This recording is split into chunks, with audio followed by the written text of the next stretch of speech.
Eh, ¿Qué vamos a ver hoy? Hoy vamos a arrancar con aire comprimido, con instalaciones de aire comprimido. Son 3 clases teóricas. Hoy vamos a ver una introducción, una clase corta sobre qué significa esto de sistema de aire comprimido, algunas cuestiones que tenemos que recordar. La clase que viene vamos a ver compresores, distintas características de los compresores, ciclo, rendimiento, etcétera. Y la tercera clase ya vamos a juntar todos los ladrillitos porque vamos a ver que una instalación de aire comprimido no es solamente un compresor, sino que tiene una serie de equipos anexos que son necesarios para lograr una determinada calidad de aire que nos hace falta, dependiendo del tipo de aplicación. Bueno, lo que voy a hacer, voy a apagar la cámara y voy a compartir pantalla para ver la presentación. Esperemos que ande bien el Zoom, porque no estoy usando la última versión porque me daba incompatibilidades. Vamos acá, vamos a ver primero esta. Si me deja hasta ahora. Bueno, están viendo una presentación azul que es instalaciones de aire comprimido. Sí, profesor. Bueno, y supongo que también les muestra todas las barras que me debería mostrar solo a mí, se las muestra también a ustedes. Bueno, no importa. Bien, vamos entonces. Hasta ahora hemos visto, ustedes han visto eh, distintos tipos de instalaciones que utilizamos en la industria, por eso la materia se llama instalaciones industriales. Vimos agua para uso industrial o instalaciones de agua industrial, vieron instalaciones eléctricas, instalaciones de iluminación, gas industrial, y bueno, y una más que nos toca ahora es aire, y la próxima va a ser vapor. Eh, También una vez más voy a aclarar, lo que vemos en la materia es un pantallazo de cada uno de este tipo de instalaciones para que tengamos una idea de que existen este tipo de instalaciones en la industria. Cada una de estos temas que vemos, o sea, cada una de las instalaciones es una especialidad en sí misma y requiere bastante más tiempo que 3 clases que damos acá. Bueno, según nuestra PowerPoint del ingeniero Manabela, aire lo definimos como una mezcla de gases que envuelven la esfera terrestre formando la atmósfera. O sea, ya estamos diciendo que es un tipo de gas que está disponible, no es un fluido que tengamos que producirlo particularmente o debamos separarlo de algún otro tipo de componente para lograr este fluido, sino que está disponible en la atmósfera. O sea, ya arrancamos que es un fluido que es disponible y es fácilmente asequible. ¿Qué composición tiene el aire que respiramos? Bueno, principalmente es nitrógeno, un 78% y un 21% de oxígeno. El resto son partes menores de dióxido de carbono, de gases nobles como argón, neón, helio, criptón, xenón, algo de hidrógeno, algo de metano, óxido de nitrógeno, vapor de agua que varía en función de las condiciones atmosféricas, ozono y partículas suspendidas, sólidas, pequeñas.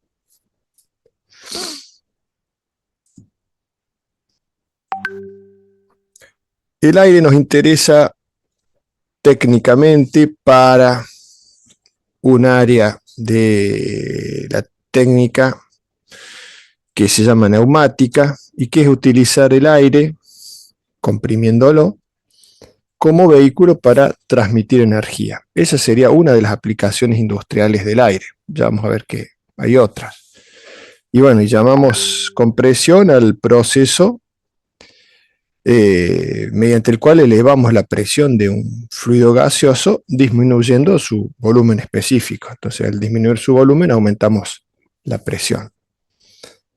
Vamos a ver que no solamente lo utilizamos en la neumática, si bien es lo más difundido dentro de los procesos industriales usar el aire para este proceso neumático, pero hay otros también. Bueno, esto es la variación de la presión atmosférica en función de la altitud. Y ahora vemos qué ventajas tiene el aire comprimido en uso industrial.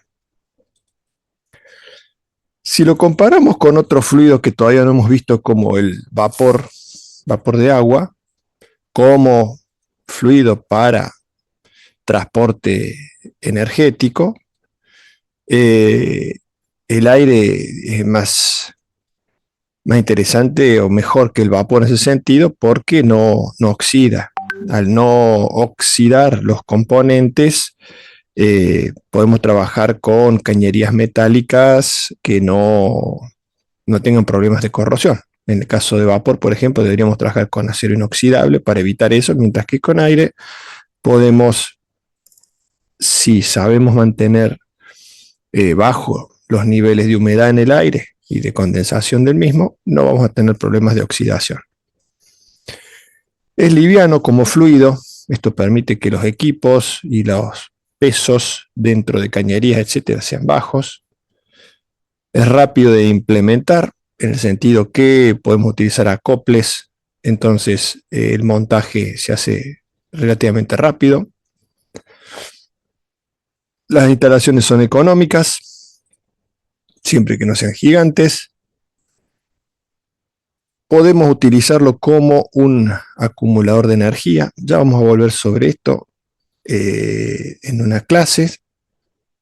Esto es, bueno, me haría falta la pizarra y ya vamos a volver sobre una clase. Pero digamos que podemos acumular energía neumática. Así como una batería puede acumular energía eléctrica, nosotros podemos acumular energía neumática. ¿Cómo sería esto? Bueno, en un pulmón.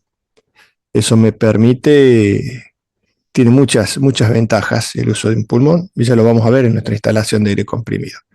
No solamente acumular energía por sí, sino también ecualizar el caudal del aire, aislando las pulsaciones que pueden generar el compresor sobre la línea, etc.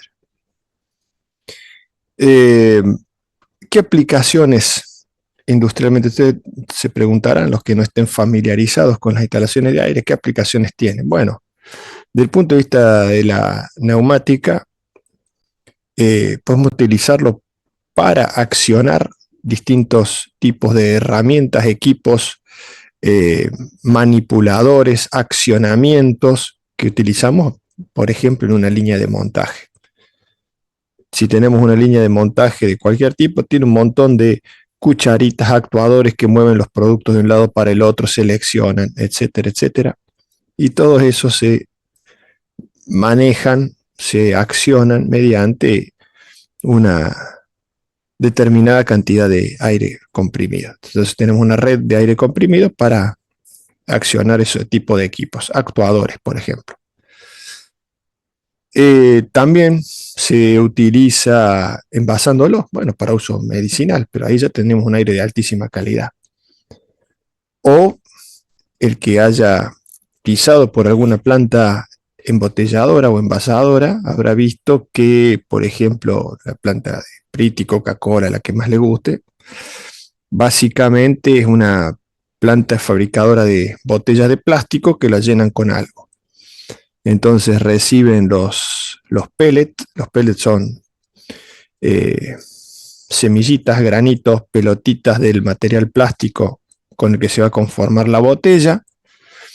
Eso se calienta en una máquina que es como una inyectora, pero en este caso se calienta y se le sopla aire a alta presión y conforma dentro del molde de la matriz, que tiene la forma de la botella, se forma la botella propiamente dicho. Eso después sigue en la línea de proceso, a un lavado y después a un llenado del producto en cuestión, de la gaseosa. Pero en ese caso, para conformar las botellas, se utilizó aire a presión para soplar el material fundido plástico y llenar la matriz, el molde que tiene la forma de la botella. Entonces, otra de las tantas aplicaciones del aire comprimido en la industria. Es puro en el sentido que no tiene toxicidad, no es venenoso, como podría ser la toxicidad de lo que ustedes ya han visto con el gas natural, instalaciones de gas. Ahí tenemos riesgos para la salud en pérdidas, entonces tenemos que tener todo una serie de medidas de seguridad por los riesgos hacia las personas, ¿no? Además es combustible. En el caso del gas, el aire no, entonces es mucho más seguro. De hecho, utilizamos aire comprimido muchas veces para accionamientos en instalaciones de riesgos de explosiones. Acá dice se utilizan instalaciones explosivas. No es que las instalaciones sean explosivas. Es una forma de decirlo, pero en realidad son instalaciones antiexplosivas. ¿Qué quiere decir instalaciones explosivas o antiexplosivas? Quiere decir que son instalaciones de servicios industriales que están en atmósfera, en un proceso, una área cuya atmósfera tiene riesgo de explosiones, de entrar en combustión. Tiene una combustión violenta que puede producir una explosión. ¿Esto dónde se da? Y bueno, donde tenemos vapores combustibles, donde tenemos gases, donde tenemos polvos combustibles.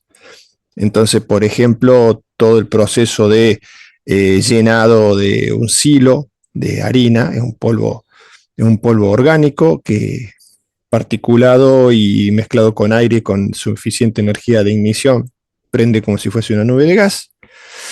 Donde tenemos plantas de combustible, por ejemplo, que tenemos líquidos inflamables cuya temperatura de ebullición o de cambio de fase es relativamente baja, a 40 grados o por debajo de los 40 grados ya emiten vapores, entonces esos vapores se mezclan con el aire y pueden tranquilamente entrar en combustión. Entonces, en todo ese tipo de áreas de procesos industriales donde tenemos riesgos de combustión, de deflagraciones, de explosiones, tenemos que, como digamos, son fenómenos que son muy rápidos, no se trabaja sobre la protección propiamente dicho, sino sobre la prevención. O sea, tenemos que evitar que ocurra esa combustión. Porque si ocurre, la velocidad de esa combustión es tan rápida que no nos da tiempo a hacer nada. O sea, se puede ser la deflagración o la explosión consiguiente. Entonces, ¿qué se hace? Lo que se hace es evitar que se den las condiciones para que en ese tipo de atmósfera tengamos como una combustión. Para eso, una de las medidas más importantes es evitar las fuentes de ignición. ¿Y cuál sería la principal fuente de ignición que podemos tener que es muy eficiente para prender cualquier cosa? Bueno, la energía eléctrica.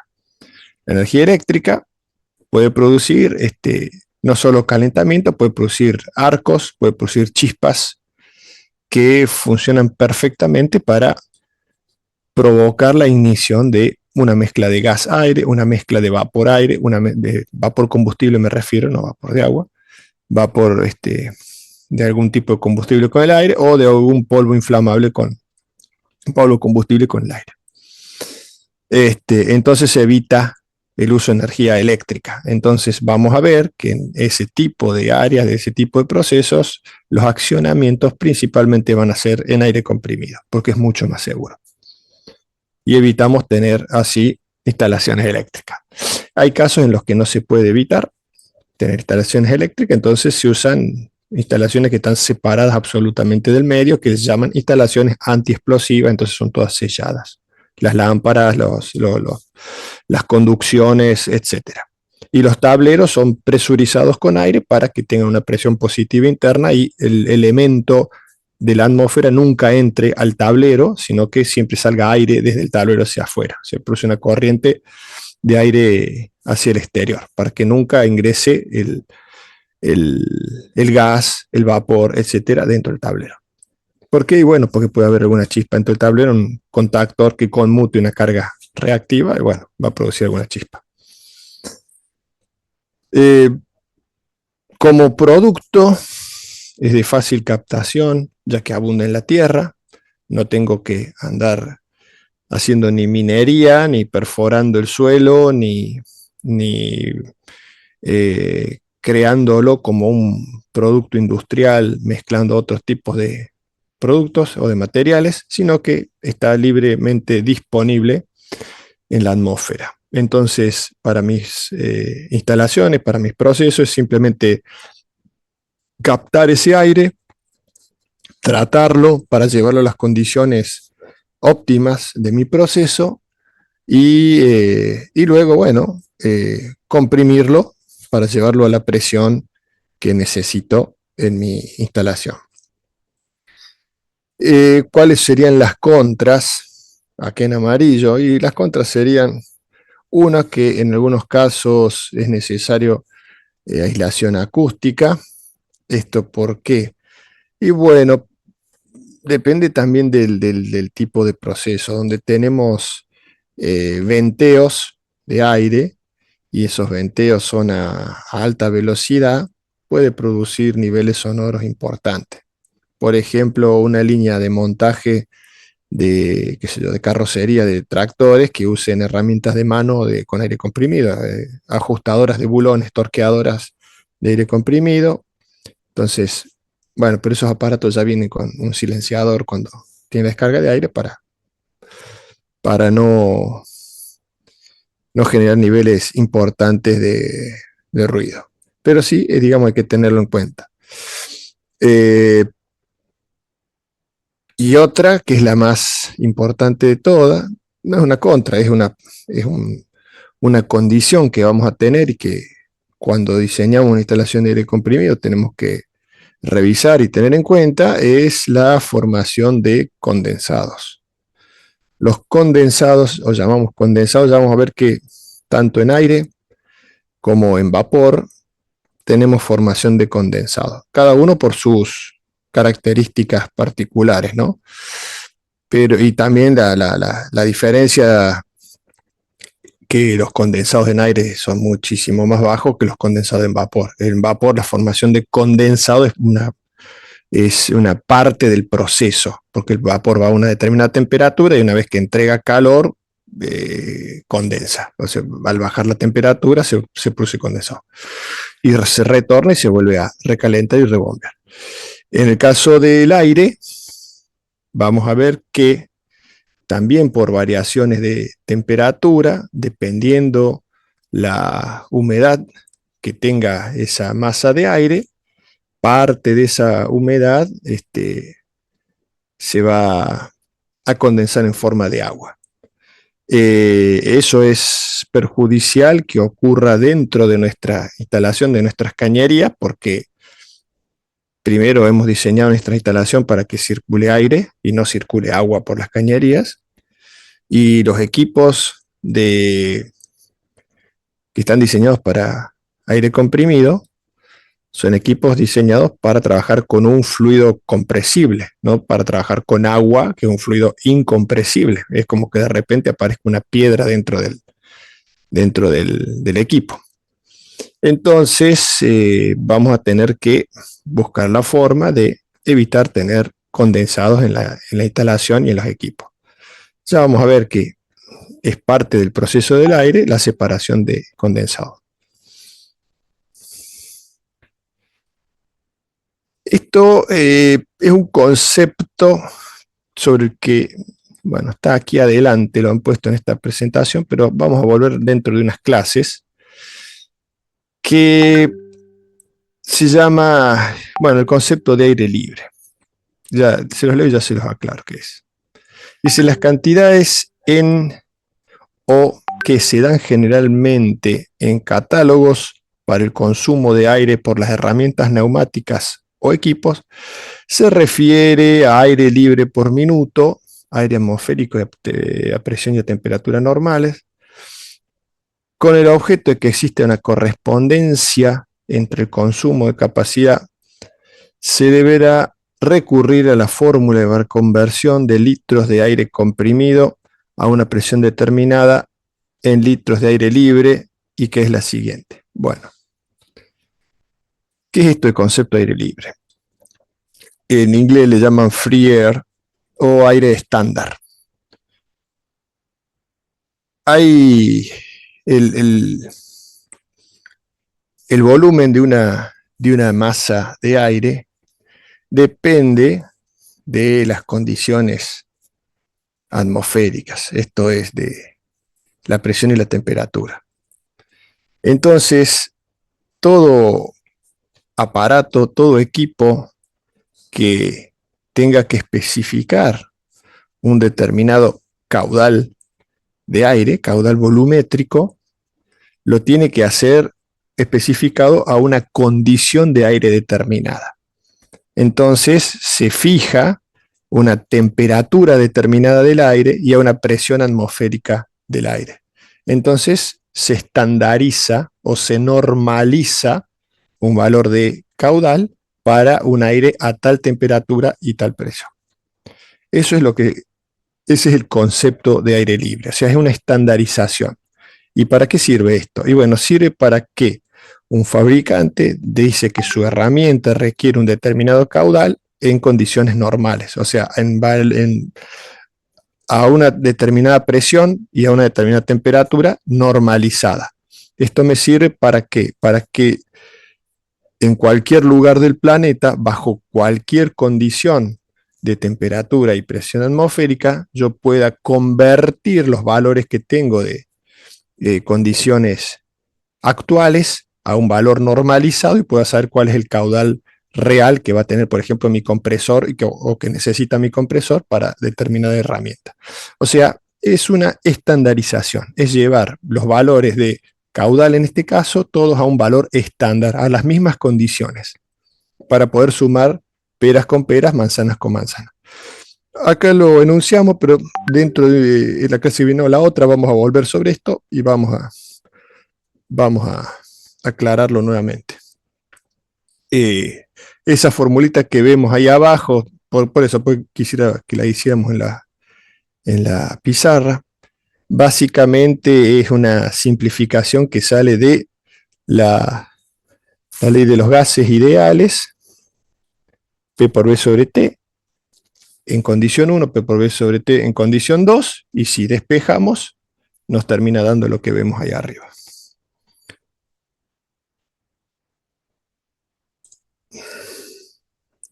Algunas equivalencias de unidades en las que vamos a encontrar... si bien vamos a volver sobre esto, les quiero hacer acá un comentario. Fíjense, acá dice caudal Q, dice caudal N M cubo sobre S.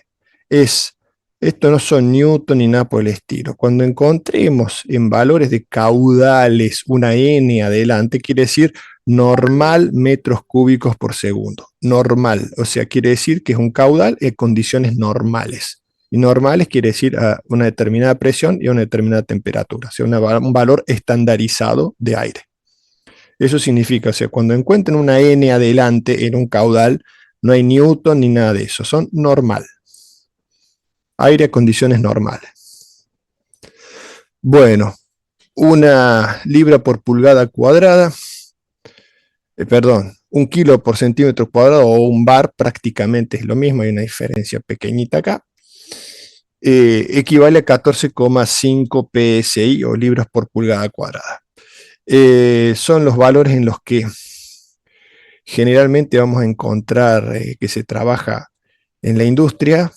Solemos trabajar en bar o van a encontrar en PSI. De todas formas, para ciertas aplicaciones también pueden llegar a encontrarlo en pascales, pero son para valores muy bajos. Las diferencias de los distintos tipos de presiones. Y ahí quedó algo al fondo, pero bueno, una tablita de conversión de unidades para que veamos en las distintas unidades que se miden las presiones de aire comprimido, de las cuales creo que ustedes, esta de aquí, Torricelli, no sé si la habrán visto en física del colegio secundario, pero prácticamente es una antigua medida de presión. Tenemos bar, kilo por centímetro cuadrado, y bueno, el PSI en caso de medidas anglosajonas. Recordemos, esto a modo de recuerdo, hacemos una paseadita por acá por la ley de Boyle-Mariotte y las que siguen, solo para que recordemos nuestros cerebros, ya que la clase que viene, cuando veamos compresores y veamos el ciclo de un compresor, vamos a ver que hay distintas transformaciones que forman el ciclo del compresor. Entonces, bueno, para que recordemos algunos conceptos, en el caso de la ley de Boyle-Mariotte o Boyle-Mariotte, que decía que a una temperatura constante, el volumen que ocupaba una masa gaseosa es inversamente proporcional a su presión. Esto es P por B igual constante. La ley de Gay-Lussac, que decía que a la presión constante, el volumen ocupado por una masa de gas es directamente proporcional a su temperatura absoluta, B sobre T igual a constante,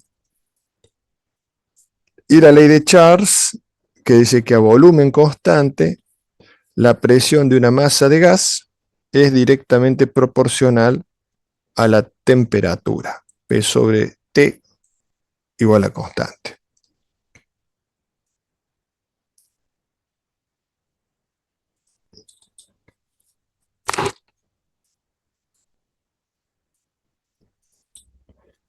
Y de ahí llegamos a la ley de los gases perfectos, ley universal de los gases, P por B igual a, en este caso dice MRT, o en algunas otras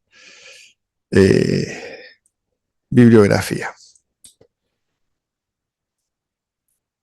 Y tenemos P por B a la gamma, que es la constante adiabática, y para el aire tenemos 1,4 el valor de gamma.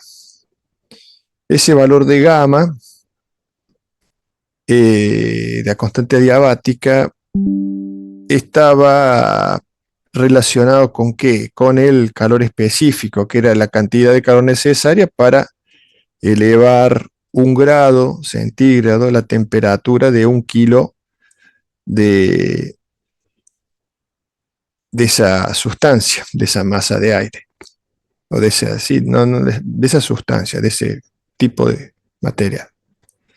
Entonces teníamos que el calor específico a volumen constante para el aire era una cosa así de 0,17, y el calor específico a presión constante era en el orden de 0,24. Y gamma es el cociente, la relación entre calor específico a presión constante sobre calor específico a volumen constante, lo que me da un valor de 1,4.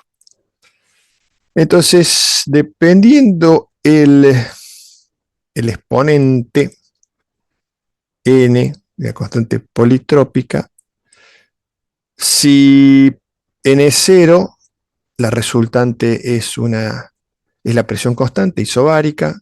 Si n es 1, la temperatura es constante, me da una isoterma. Si n es igual a gamma, me da una adiabática, dice que diferencia delta Q igual a 0, o sea, variación de calor igual a 0. Si n es infinito, es una isócora, volumen constante. Eso, ¿para dónde nos va a interesar? A ver si tengo acá. No, no tengo acá. Bueno, cuando veamos el ciclo del compresor, vamos a ver que luego del proceso de la primera fase, que es de llenado del cilindro, cuando vuelve el cilindro y comprime, vamos a ver que debería ser una adiabática, pero termina siendo una politrópica la transformación que describe por cuestiones termodinámicas. Bueno, cuando veamos el ciclo del compresor vamos a hablar sobre eso.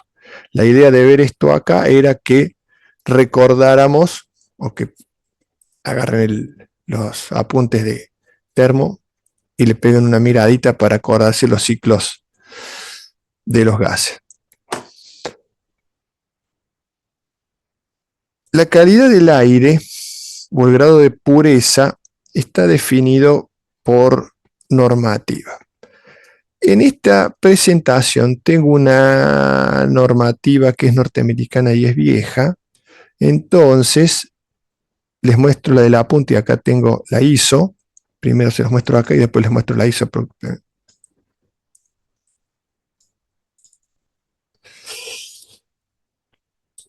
La normativa ISO, que es la 71, la 8573, perdón, 8573, que es la que nos interesa, 8573, que es una norma internacional que describe o que especifica la calidad de pureza del aire. Esta normativa, ¿para qué me sirve?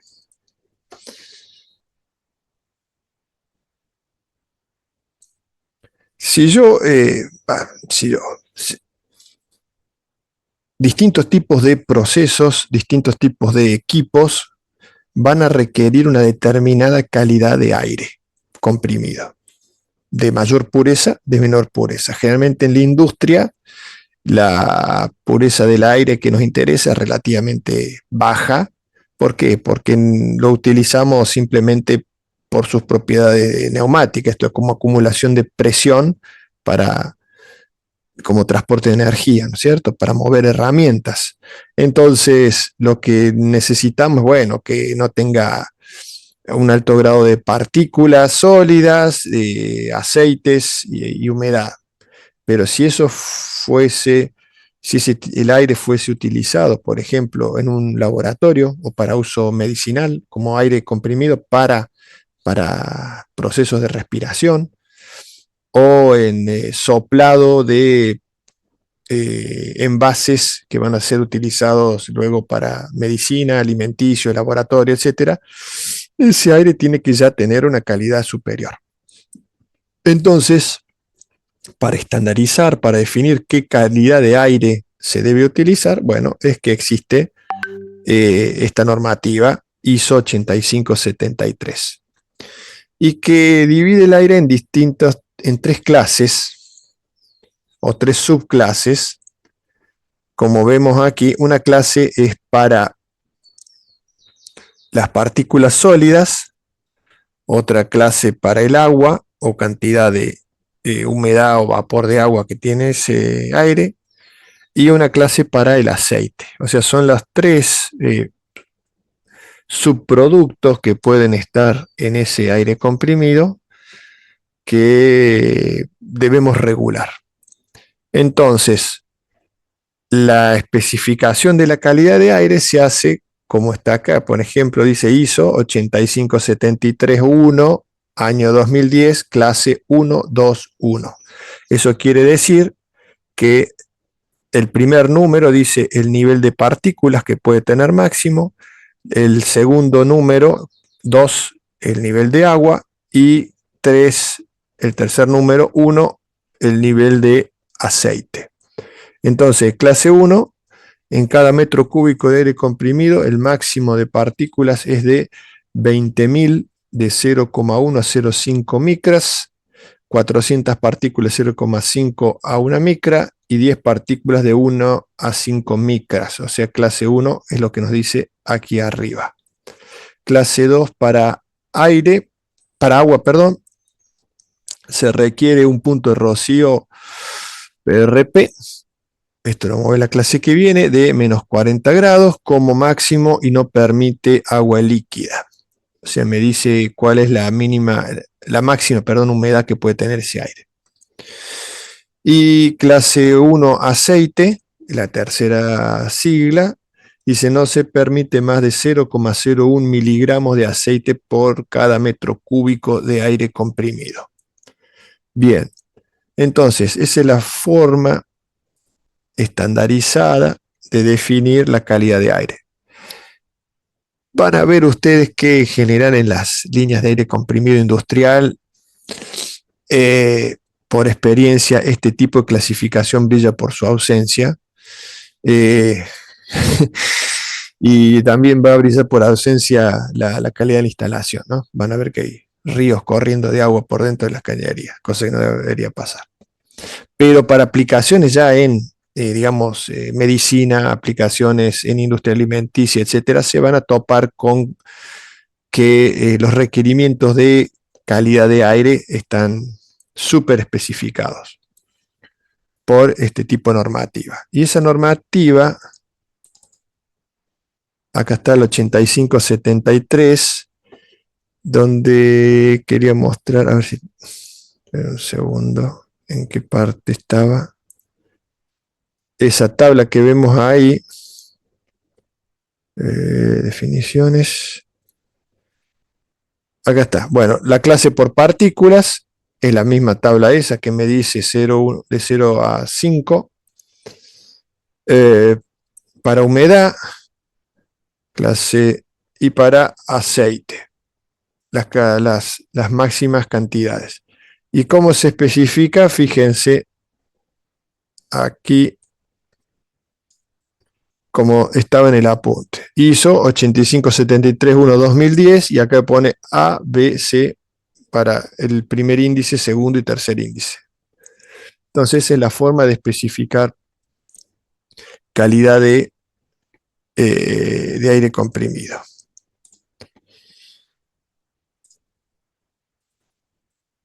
Yo sé que esta es una norma norteamericana, no, y la ISO, la federal y la ISO 14664, pero es más viejo. Bueno, un comentario más, creo que ya con esto. El tema del condensado. Si bien vamos a retornar más adelante, vamos a ver los condensadores o los enfriadores, hagamos un comentario sobre el tema del condensado. Cuando el aire se comprime, su capacidad para contener humedad en forma de vapor es igual a la que tiene su volumen reducido. ¿Esto por qué ocurre? Esto ocurre por lo que conocemos como saturación. La saturación del aire,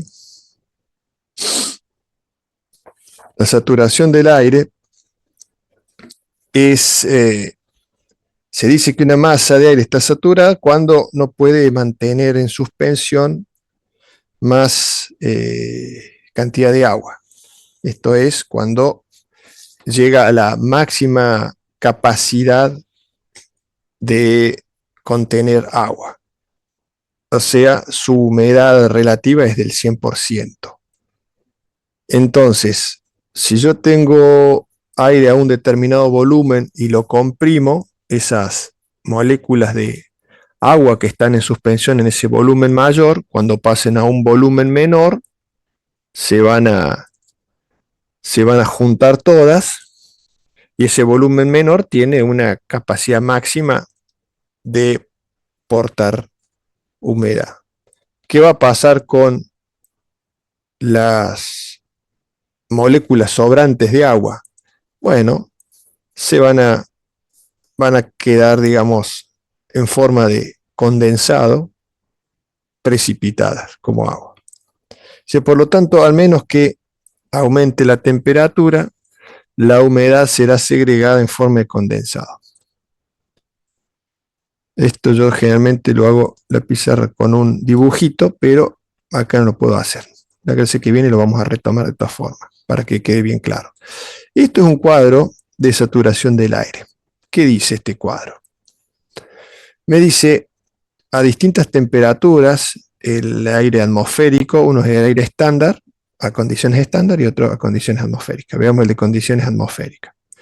Me dice que una masa ahí dice gramos por metro cúbico, gramos por metro cúbico.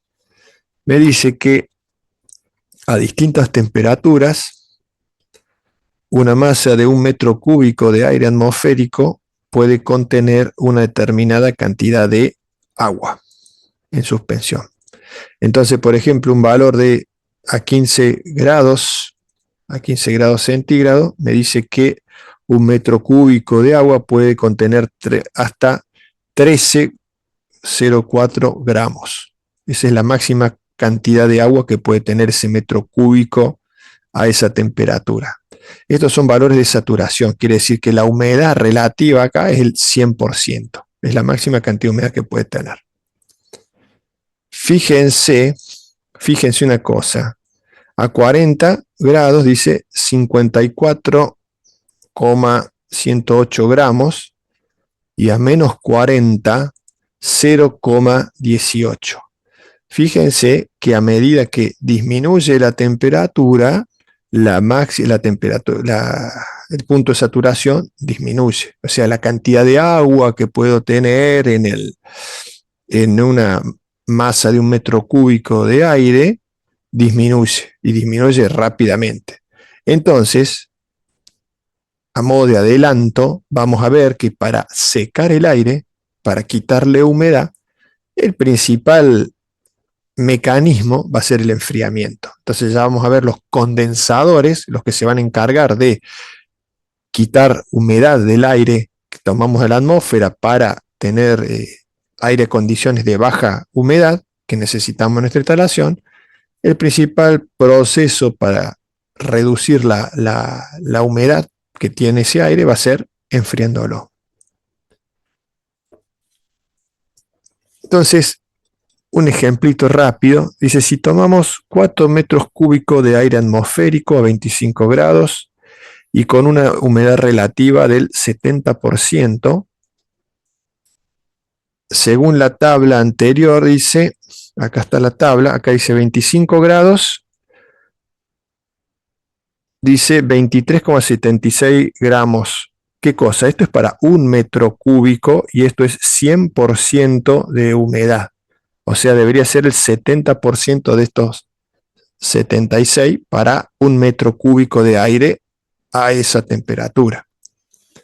Dice que he hecho acá 26,76 gramos por 0,7, porque está diciendo que es el 70% de humedad, no el 100%, me da 16,632 gramos de agua. ¿Para qué? Para 1 metro cúbico.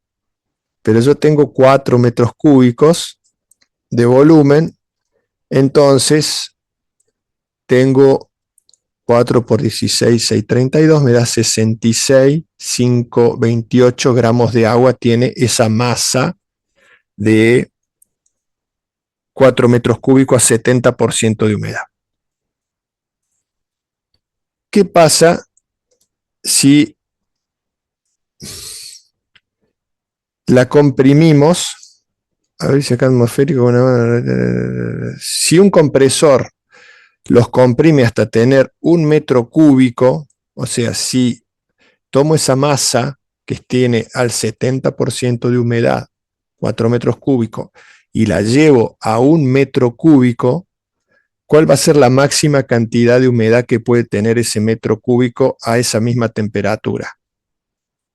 La de saturación, 23,76. Esta es la máxima cantidad de humedad, gramos de agua que puede tener ese metro cúbico. Entonces, si yo tengo esos 4 metros cúbicos al 70% y lo comprimo a 1 metro cúbico, voy a tener que lo máximo que puede retener son 23,76, que es el 100% de humedad relativa. Entonces, ¿qué va a pasar? Esos 66 menos 23,76, que es lo máximo que puede tener ese metro cúbico, la diferencia, esos 42,766, ¿qué va a ocurrir? Van a condensar. Entonces voy a tener 42,768 gramos de agua condensada. Eso nosotros lo analizamos cuando... ¿Qué pasa? El chat.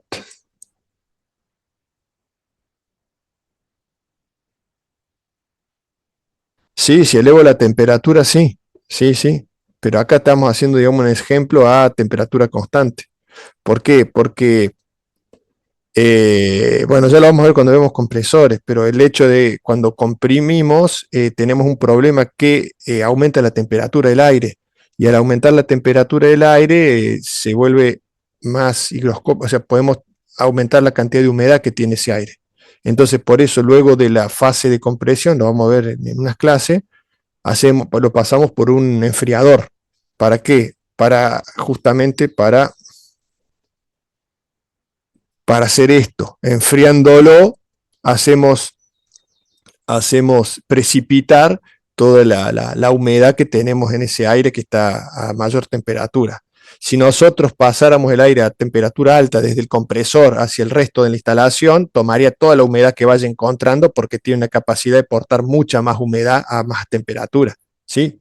Se nos va, se nos va a hidratar, es un problema. Entonces, por eso lo que hacemos es, ni bien lo comprimimos, lo enfriamos, pasamos por un enfriador para quitarle la humedad. De hecho, en el primer paso de enfriamiento, luego el compresor, vamos a poder descartar un 90% de la humedad que tiene el aire. En el primer escalón de enfriamiento. Ya vamos a ver cuando veamos toda la instalación completa. Luego del compresor hay un enfriador, muchas veces ya viene paletizado en el mismo equipo del compresor, trae su enfriador, y con eso ya sacamos el 90% de la humedad que tenía el aire, la hacemos precipitar.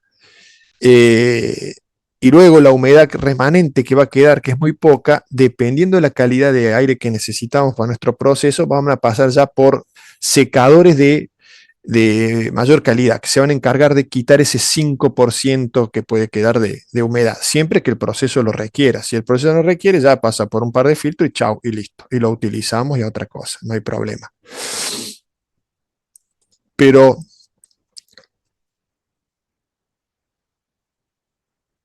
claro, lo que nosotros queremos es quitarle la humedad, exactamente. Pero nos queremos secar al aire, ¿no? porque,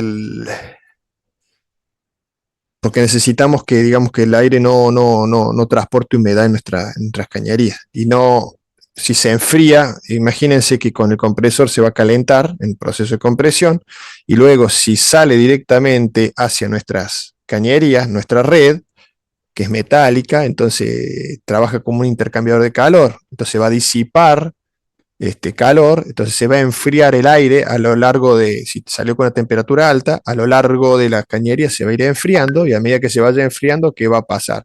Lo que vimos en la tabla recién, va a empezar a precipitar, este, condensar la humedad que tenía ese aire en la cañería, y nosotros no queremos que eso ocurra, no queremos tener una cañería de un hidroneumático, mitad aire, mitad agua. Es una cañería de aire comprimido lo más seco posible, para que no oxide y para que no nos arruine los equipos que están diseñados para trabajar con un fluido compresible, no con agua.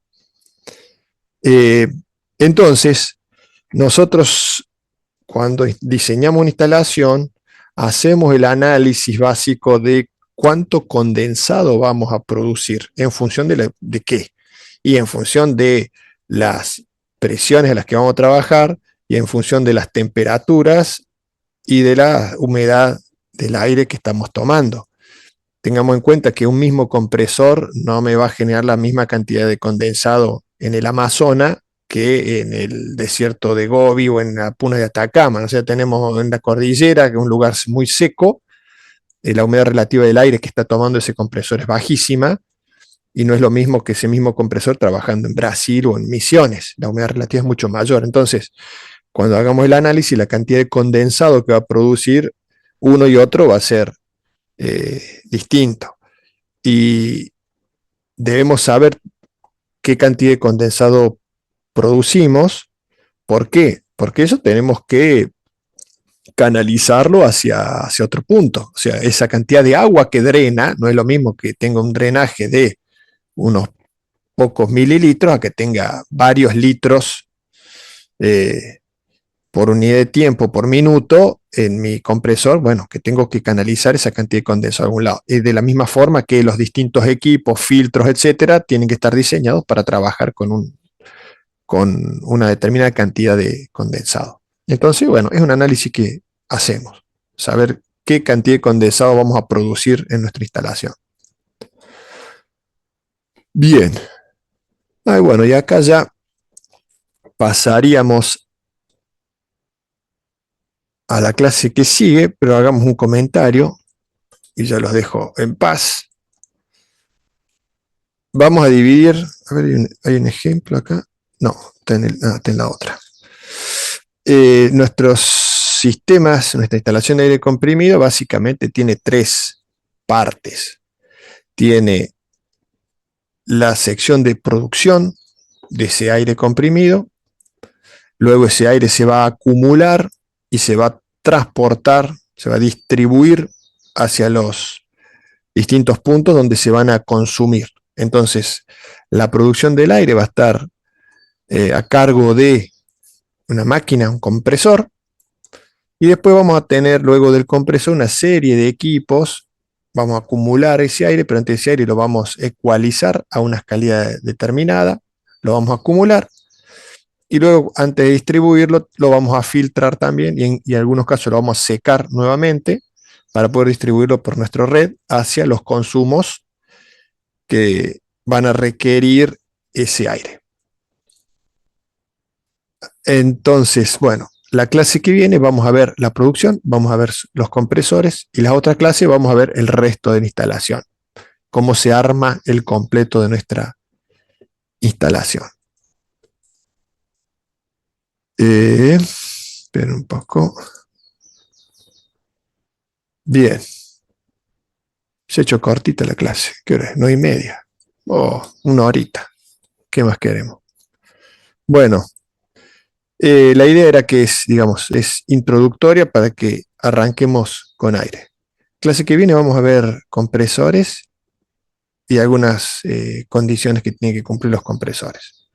En realidad hay solo dos tipos de máquinas dentro de los compresores. Un compresor es lo que hemos visto antes, una bomba, solo que está diseñada para trabajar con un fluido compresible. No vamos a bombear agua, sino que vamos a bombear aire a una presión superior a la atmosférica.